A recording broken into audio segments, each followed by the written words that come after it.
Right fellas, welcome back to a new video. Now a little while ago I picked up a Project Escort Cosworth, and in my last video I fitted a new set of wheels, and all I want to do is get out and drive the car. I just want to get out and drive it, I want to enjoy it, but unfortunately the winter's here, the gritters are out, I can't do it. So I'm going to pull it off the road and I'm going to do a job I swore I would never do again on a car.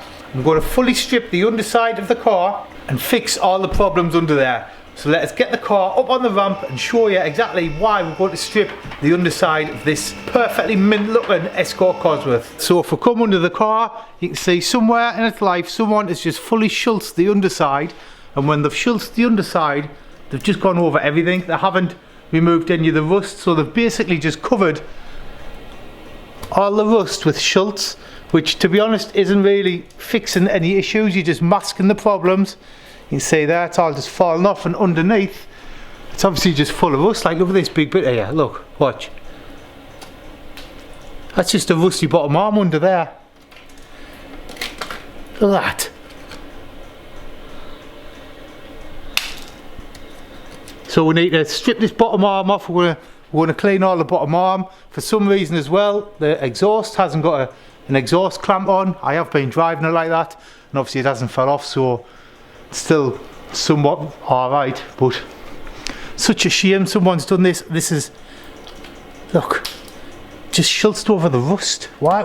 I don't understand why people do that personally. We've got all the brake lines and fuel lines. Looks like the cable tied up there, so we'll have to sort that out. But one of the main issues, which to be honest I'm a bit nervous about tackling, are these front jacking point covers. You can see it's like it looks like a bit of wood, but it's actually not. It's a bit of steel in there.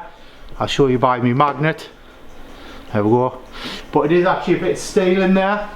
But that should actually be like an egg box shape.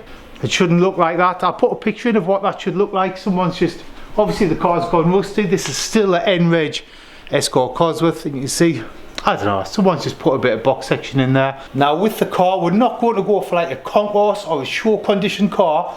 What we're going to do is we're going to strip all the Schultz off, we're going to clean it up and just get rid of the rust and keep it, I don't know, just get rid of the rust and make it usable. I'm not interested in my car being an immaculate showpiece. I just want to have it usable so I can enjoy it. I enjoy my cars with my family. I go out on a Saturday daytime or whatever and drive about. So that's the plans. Now you might be thinking, Adam, you've got that nice big beautiful ramp. It's going to be absolute perfect for doing the Cosworth. Now I'm not going to use the ramp. I'm going to swap the cars around, and we're going to pull the 3-door out. We're going to get the Escort in, and I'm going to lie on my back and do it on my back. This ramp, although there's nothing wrong with it, it's brand new, it still makes us nervous. So let's see, we're going to get me back, and we're going to get under the car, and we're going to start by stripping all the parts off, including the new wheels what I've just fitted. So before I got the car off the ramp, I did do a small test on the floor pan, and you can see the original Ford stuff underneath the black Schultz. Once we remove the black, you can see the original Ford like a creamy colour underneath the black. Now a lot of people are telling me to leave the Ford stuff, just remove the Schultz and remove the rust. You generally find under the Ford stuff there is no rust. It only rusts where there isn't a Ford stuff, like where Ford have gone thin on the paint. So what I might do is I don't know, we'll see how it goes. I might remove everything from the floor and take it back to bare steel, or I might leave the Ford stuff and just hit the main areas of the rust to remove the bubble rust, then we can paint it and get it looking nice. But before we do anything, let's get the Escort off the ramp and out the garage. Then we'll get the Sierra out the garage, pull the Escort back in, then pull the Sierra in and close the door.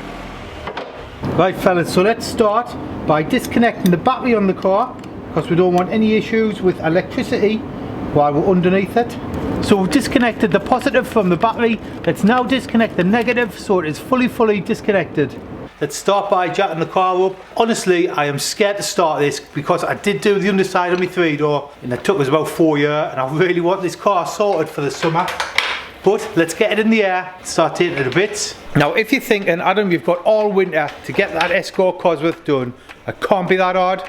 Let us tell you, I still work a full-time job. I've got a daughter, a girlfriend, a house. I've got very limited time to get in the garage, so I really need to make the time count to get this car ready for next year. So as I'm not using my 2-post ramp, I'm going to start by removing this plate that holds the rear beam on. Then I can put my axle stands on this bit of the chassis here. But the first problem I've came to is this bolt is full of Schultz, like the black undersail stuff, so I need to get it off so I can get me wheel nut, me socket on to ugger it off. So the way I got the first bolt off was to hammer a socket over the Schultz and onto the bolt. Then once that's done, we can ugger it off. Once I'd got the first bolt off, I then done exactly the same thing with the second bolt, hammered it on and uggered it off. Right, so with them bolts out, we'll spin that out the way. Then we've got a nice plate there to put the axle stands on the chassis of the car. So when I put the axle stands under the car, I am using a bit of wood instead of mounting on the awkward plate that the axle stands come with. It gives the car a bit of a softer pad to sit on and a bit of a flatter surface area to spread the load. Right, now next let's remove the rear wheels so we don't get them damaged while we're working on the car. These rear wheels have just been put on the car. They've done about 10 miles, so it is a big shame to remove them, but we're going to have to remove them to keep them safe. Then next we'll remove these screws in the wheel arch that hold the rear bumper in place. Once the screws are undone, we can then jump inside the boot and undo the 4 13mm nuts that hold the back bumper to the rear panel of the car.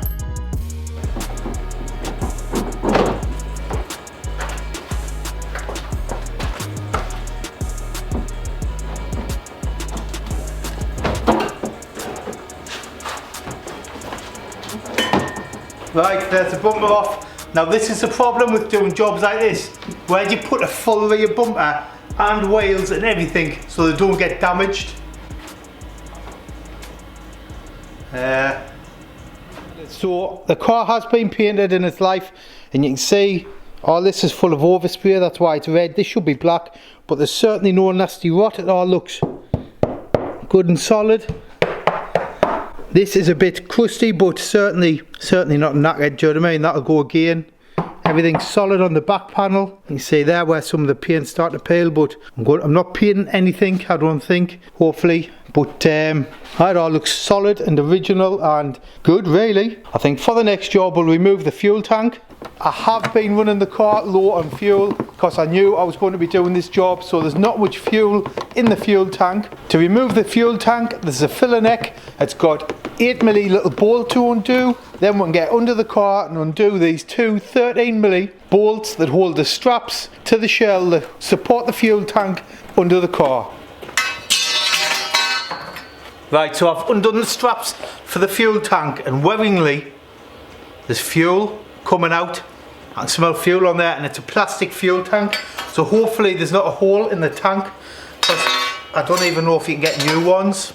Anyway, let's crack on and get this fuel tank off the car. Right, nearly there. So this is the last bit. What's all that? It's full of like goop. Looks like some kind of red grease. This is the last bit holding the tank to the car.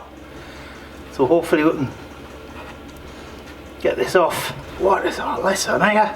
Right, I've got the clip off this connector, but it's still not coming off. Don't lose that clip. Oh, what on earth is all this red goop? Right, I need to keep that. There we go. Let's try some brake cleaner on this, see if we can get rid of this grease. What on earth has someone put all that on there for? Right, we're going to we'll cut that aero clip one, because I'm not putting the aero clip back on, but I might need to reuse this forward one. How do you think that comes off, fellas? I don't know if that'll be reusable. Right, we'll get order new ones of these. So we'll cut that. And we'll cut this aero clip, because that definitely won't be getting reused. Come on.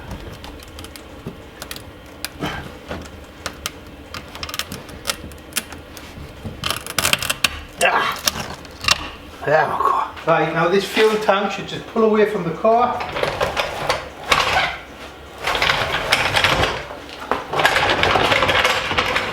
So like I said fellas, this is a plastic tank, but I think there might be a hole in it somewhere.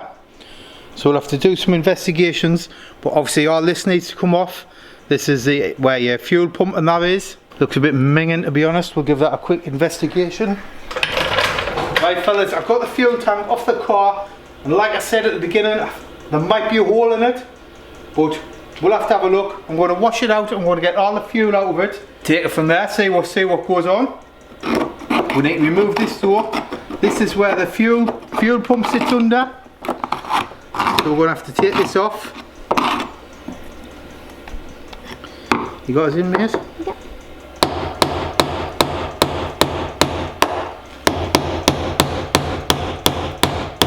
Oh, got a good bit here. Right, now this should lift out somehow. There we go, fuel pump with all the gunky stuff. We'll clean this up and we'll have to reuse this. I'll order a new fuel pump though. And there is your fuel gauge sender. Minging job. So that is the fuel tank off the car. Next we're going to have to remove this back box so we can get the rear beam off and out.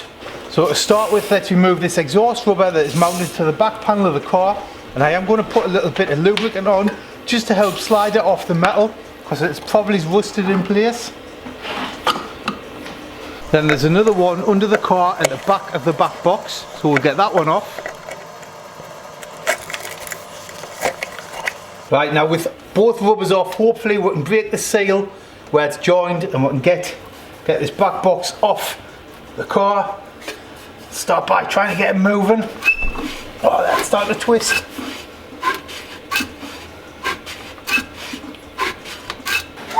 And if we keep rotating it, it should eventually just pop off. Oh, here we go. There we go. And you can see the markings on the back box. This is a Scorpion back box. Pretty common type of exhaust for Cosworth. Been around for years. Good quality exhaust. So we'll put this to one side and hopefully I'll not get too carried away when I put it back together and end up polishing the life out of it. I want the rust off the car, so hopefully I'll just put this back on as it is. Maybe just give it a quick jet wash. So once the back box was off and out the way, I then started to remove the centre section. The centre section is fitted with a sports cat. It is all stainless steel, 3-inch all the way through with a centre box. So once I've got that off, I then moved it out the way, find somewhere in my garage to put it, and then moved on to the next job. So for the next job I decided to go into the middle of the car and remove the exhaust heat shield. This was held in place with some self-tappers and some giant washers which someone must have added for some reason at some point in the car's life.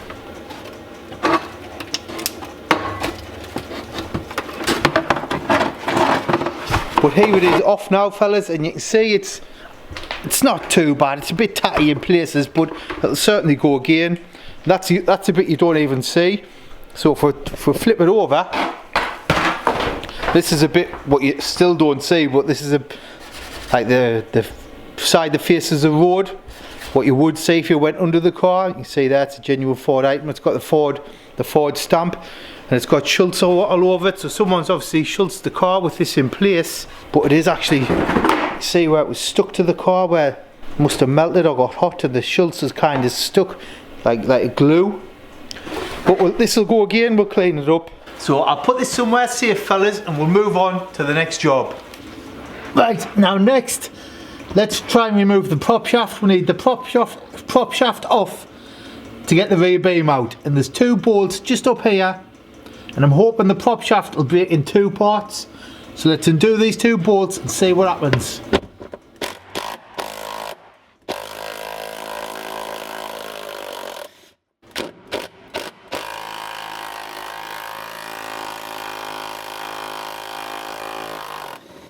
Now there'll be 2 spaces. No, there's not, there's just washers. On the 2-wheel drive there's 2 big spaces under there. We have got 2 washers under there, so we'll keep them so we'll know the thickness when we put it back together. I think what we're going to have to do is we're going to have to remove the prop shaft down at the diff end. It is harder on a 4-wheel drive because the front wheels are on the floor, so I can't spin the prop shaft like I could on a two-wheel drive. Now unfortunately fellas, I undone these bolts and the prop shaft still didn't come off. So let's leave it for now and move on to the anti-roll bar. The anti-roll bar is held to the car with 2 bolts on a bracket. Then there's 2 drop links that go to the bottom arms. Then next we're going to move on to the brake lines, because we do need to remove anything that is attached to the rear beam on the car. That includes handbrake cables, anti-roll bars, brake lines, ABS cables. There's a mountain of stuff fellas to come off before you can even think about dropping the rear beam on the Cosworth.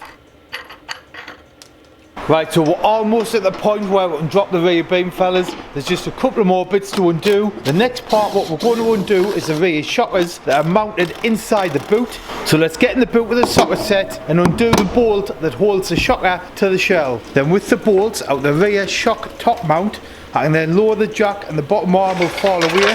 We can then get under the car and start to undo the last 6 bolts that are holding this rear beam in place. I am going to support the rear beam with a jack under the diff. If I'm right, there should only be 2 bolts holding that full rear beam on now, so we'll undo them 2 bolts, then it should all drop away and pull it out. So before I undo the 2 remaining bolts, I put a couple of axle stands under the beam so it didn't drop on the floor and damage the beam, or more importantly damage my fingers. I don't want to lose any digits while doing this job.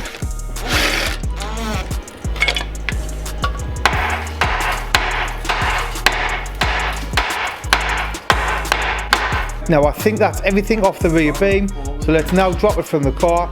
It sounds a lot easier than I'm making it out to be. I did have to get one of my good friends to come round and give us a hand so I didn't trap myself or hurt myself. 2 people just to keep it safe. It did eventually drop and I was absolutely buzzing. There we go. Yes! Good gun. Woo! Right fellas, so that is it. The rear beam is out. It doesn't look like it's ever been off in its life. Looks like I'm the first person to take the beam out of the car. It was a bit of a pig, it was a bit seized on at the front, but we managed. In the next video, I think what I'll do is I'll do a video of stripping down the beam and I'll show you some of the rust I found underneath. But yet again fellas, thanks for watching and I'll catch you on the next one. Cheers.